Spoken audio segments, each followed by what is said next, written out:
ஹாய்ங்க, நான் Munis. Wednesday morning போல் vlog எடுக்க start பண்ணியிருக்கேன். பசங்களுக்கு சம்மர் லீவ் ஸ்டார்ட் ஆகி 1 வீக்கிட்ட ஆக போகுது. இந்த கொஞ்ச நாளில் எங்களோட ரொட்டீனே மாறி போயிடுச்சு. கரெக்டான டைமுக்கு சாப்பிட்றதில்ல, டைமுக்கு தூங்குறதில்ல. ஏன்னா காலையில் சீக்கிரமாக எந்திரிக்கிறதில்ல. காலையில் கொஞ்சம் சீக்கிரமாக எந்திரிச்சிட்டாலே அன்றைக்கி நாள் பதட்டம் இல்லாமல் ரிலாக்ஸாக போகிற மாதிரி இருக்கும். தெரிஞ்சிருந்து ஏன் லேட்டாக எந்திரிக்கணும், பதட்டப்படணும் அப்படின்னு சொல்லிட்டு நம்ம பழைய ரொட்டீனை ஸ்டார்ட் பண்ணிடலாம் அப்படின்னு சொல்லி சீக்கிரமாகவே எந்திரிச்சிட்டேன். இப்போல்லாம் சீக்கிரமே விடிஞ்சிருது. 7 மணிக்கு மேலே நல்ல வெயிலும் ஸ்டார்ட் ஆயிரும். அதனால் எந்திரிச்சோன்னா பால்கனியில் தான் உட்காந்து ஒரு 20 மினிட்ஸ் போல் உட்காந்து வேடிக்கை தான் பார்த்துட்ருந்தேன். அதுக்கப்புறம் எப்பவும் போல் வாமாற்று வந்து குடிச்சிட்டு மெல்ல மெல்ல வேலையை வந்து ஸ்டார்ட் பண்ணிட்டேன். இன்றைக்கி பிரேக்ஃபாஸ்ட்டுக்கு கம்பு தோசையும் நடக்கடலை சட்னியும் பண்ணிவிட்டு, லஞ்சுக்கு காளான் பிரியாணி அப்புறம் சிக்கன் பிரெஸ்ட்டு வந்து வாங்கிட்டு வந்திருந்தேன். அதையும் ஏர் ஃப்ரையில் ஃப்ரை பண்ணலாம் அப்படின்னு சொல்லி பிளான் பண்ணியிருந்தேன். எனக்கு எப்போவுமே பிரேக்ஃபாஸ்ட் கூடயே லன்ச்சு பண்ணி வச்சுட்டா அன்றைக்கி நாள் கொஞ்சம் ரிலாக்ஸாக இருக்க மாதிரி இருக்கும். பசியோடு சமைக்க தேவையில்லை, நம்மளும் பசங்களுக்கும் சாப்பாடு கேட்டோன்னு கொடுத்துடலாம் அப்படின்னு. வீட்டில் இஞ்சி பூண்டு பேஸ்ட் வந்து சுத்தமாக இல்லை. பிரியாணி இதெல்லாம் பண்ணுறதுனால தேவைப்படும் அப்படின்னு ஃபஸ்ட்டு இஞ்சி பூண்டு பேஸ்ட் வந்து அரைச்சி வச்சுட்டு இருந்தேன். இஞ்சி பூண்டு பேஸ்ட் அரைக்கும்போது கொஞ்சமாக நல்லெண்ணெய், கொஞ்சம் உப்பு, கொஞ்சமாக லெமன் ஜூஸ் வந்து சேர்த்து அரைச்சோன்னா கலர் மாறாமையும் இருக்கும், ஃப்ளேவரும் மாறாமையும் இருக்கும். பசங்க 3 பேருமே நல்லா வந்து தூங்கிட்டு இருந்தாங்க. எனக்கு மட்டும்தான் டீ போட்டு சைலண்ட்டாக உட்காந்து குடிச்சிட்டு இருந்தேன். எப்போவுமே டீ போடும்போது எல்லாரோடையும் உட்காந்து குடிக்கிறத விட எனக்கு தனியாக அமைதியாக உட்காந்து அந்த டீ குடிக்கிறது எனக்கு ரொம்ப பிடிக்கும். அது ரொம்ப நாளைக்கு அப்புறம் இன்றைக்கி தான் குடித்த மாதிரி இருந்துச்சு எனக்கு.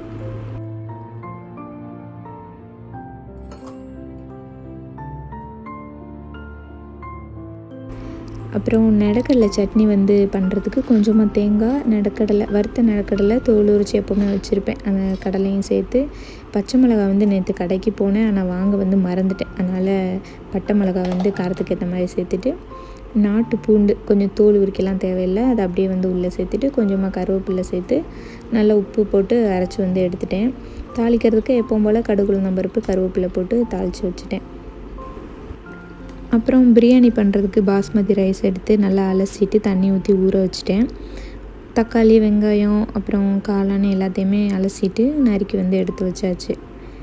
ஒரு 1/2 hour அரிசி நல்லா ஊறினதுக்கப்புறமா ஒரு பேனில் கொஞ்சமாக எண்ணெய், ஒரு ஸ்பூன் நெய்யும் சேர்த்து கறி மசாலா ஸ்பைசஸ்லாம் சேர்த்து நம்ம நறுக்கி வச்சுருக்க ஆனியன் உள்ளே சேர்த்துக்கலாம். இது கொஞ்சம் நல்லா வதங்கினதுக்கப்புறமா இஞ்சி பூண்டு பேஸ்ட்டு சேர்த்து நல்லா மிக்ஸ் பண்ணிவிட்டு அதை நல்லா பிடிக்க விடாமல் லைட்டாக கிண்டிகிட்டே இருந்தால் போதும். நான் இன்றைக்கி ஒரு 2.5 கப் அளவுக்கு பாஸ்மதி ரைஸ் வந்து எடுத்திருக்கேன். இஞ்சி பூண்டு பேஸ்ட் வந்து ஒரு 2 ஸ்பூன் வந்து சேர்த்துக்கிட்டேன்.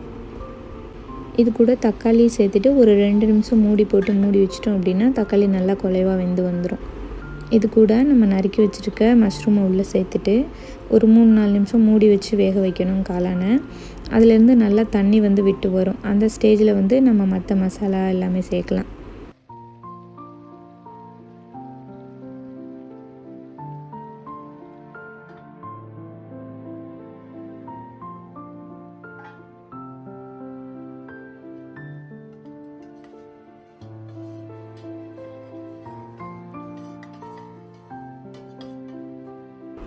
கால் டீஸ்பூன் அளவுக்கு மஞ்சள் தூள், அதே அளவு கரம் மசாலா, காரத்துக்கு ஏற்ற மாதிரி சில்லி பவுட்ரு வந்து சேர்த்துக்கலாம்.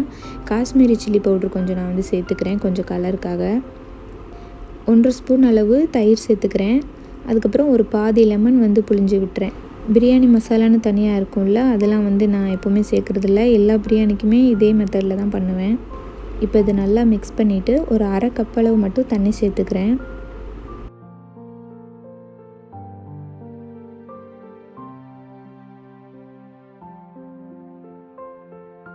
இப்போ இதை நம்ம ஒரு கெட்டியான கிரேவி வர மாதிரி ஒரு அளவுக்கு வேக வச்சுக்க போகிறோம்.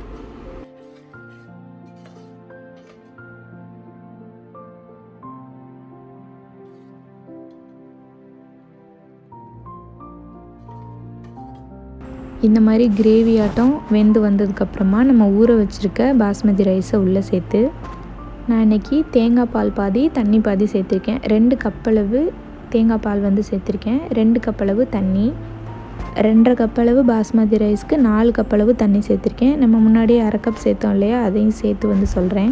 இது கூட டேஸ்ட்டுக்கு ஏற்ற மாதிரி உப்பு சேர்த்துட்டு மூடி போட்டு மேலே ஒரு வெயிட் வச்சு கரெக்டாக ஒரு 5 நிமிஷம் மட்டும் இதை நம்ம வேக வச்சுக்கலாம். அதுக்கப்புறமா ஒரு தோசைக்கல்லை நல்லா ஹீட் பண்ணிவிட்டு இப்போ இதில் 5 மினிட்ஸ் கரெக்டாக 5 மினிட்ஸ் மட்டும் வச்சுக்க போகிறோம். இங்கே டைரெக்டாக ஸ்டவ்வில் ஒரு 5 மினிட்ஸ், அதுக்கப்புறமா தோசைக்கல்லில் 5 மினிட்ஸ் வச்சுட்டு ஸ்டவ்வை ஆஃப் பண்ணிட போகிறோம். உடனே திறக்காமல் அதுக்கப்புறம் ஒரு 10 நிமிஷம் அப்படியே விட்டுறலாம். இது கூட கொஞ்சமாக மல்லி இலை சேர்த்துட்டு நெய் கூட முந்திரியும் ட்ரை கிரேப்ஸும் வறுத்து இது உள்ளே சேர்த்துக்கிறேன். கடைசியாக மேலே கொஞ்சமாக நெய் சேர்த்துட்டு இதை நம்ம மூடி வச்சிடலாம். கொஞ்சம் நேரம் மூடி வச்சுட்டு நம்ம இது எல்லாத்தையும் மொத்தமாக மிக்ஸ் பண்ணும்போது கொஞ்சமாக லெமன் வந்து மேலே புழிஞ்சு விட்டுக்கலாம்.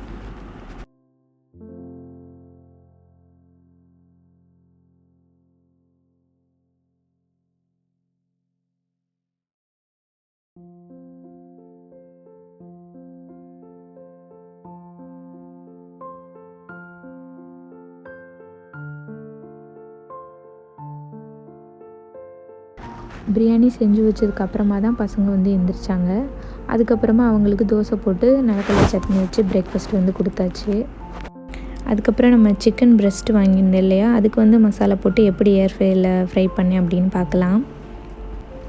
கொஞ்சமாக மஞ்சள் தூள், கரம் மசாலா தூள், காரத்துக்கு ஏற்ற மாதிரி சில்லி பவுட்ரு வந்து சேர்த்துக்கிறேன். நான் வந்து கார மிளகாத்தூளும் சேர்த்துக்கிறேன், காஷ்மீரி சில்லி பவுடரும் கொஞ்சம் சேர்த்துருக்கேன். ஒரு ஸ்பூன் தயிர், ஒரு பாதி லெமன் வந்து பிழிஞ்சு விட்டுக்கிறேன். கார்ன்ஃப்ளவர் பவுட்ரு வேணும்னா சேர்க்கலாம், இல்லைனா சேர்க்கலனாலும் கூட பிரச்சனை இல்லை. அப்புறம் தேவையான அளவு உப்பு சேர்த்துட்டு ஒரு 2 ஸ்பூன் அளவு ஆயில் வந்து சேர்த்துக்கிறேன். இப்போ இதை நல்லா எல்லாத்தையும் மிக்ஸ் பண்ணிவிட்டு இப்போ சிக்கன் பிரெஸ்ட்டில் வந்து லைன் வந்து போட்டு வச்சுருந்தேன் மசாலா அப்ளை பண்ணுறதுக்கு. நம்ம மிக்ஸ் பண்ணி வச்சுருந்த மசாலாவை இதை ஃபுல்லாத்துலேயும் அந்த லைனில் அதுக்கப்புறம் மேலே எல்லாத்துலேயும் அப்ளை பண்ணிவிட்டு ஃப்ரிட்ஜில் வந்து ஒரு 1/2 அன் ஹவருக்கு மேலே எடுத்து வச்சுட்டேன். இதுக்கு இடையில் முட்டை வந்து அவிச்சு வச்சுட்டு ஆனியன் ரைத்தா வந்து செஞ்சு வச்சுட்டேன்.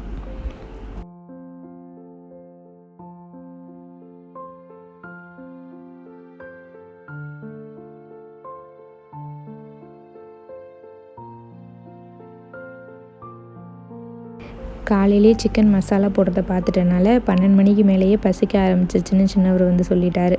சரின்னு கொஞ்சம் நேரம் ஃப்ரிட்ஜிலேருந்து வெளியே எடுத்து வச்சுட்டு அதுக்கப்புறமா ஏர் ஃப்ரையரில் வந்து குக் பண்ணியாச்சு. ஏர் ஃப்ரையரில் டைம் மென்ஷன் பண்ணியிருந்த மாதிரி தான் நான் வந்து டைமர் வந்து செட் பண்ணியிருந்தேன். சிக்கன் நல்லா வந்து குக் ஆகிருந்துச்சு. சவுண்டு வந்தோடனே பசங்க 2 பேரும் வந்து தான் குக் ஆகிடுச்சின்னு சொல்லி பார்த்துட்டு இருந்தாங்க. சரின்னு ஒரு 1 o'clock போலேயே 2 பேருக்கும் சாப்பாடு வச்சு கொடுத்தாச்சு. ஓகே, நான் இதோட விலாகை வந்து முடிச்சுக்கிறேன். சீக்கிரமே இன்னொரு விலாகில் பார்க்கலாம்.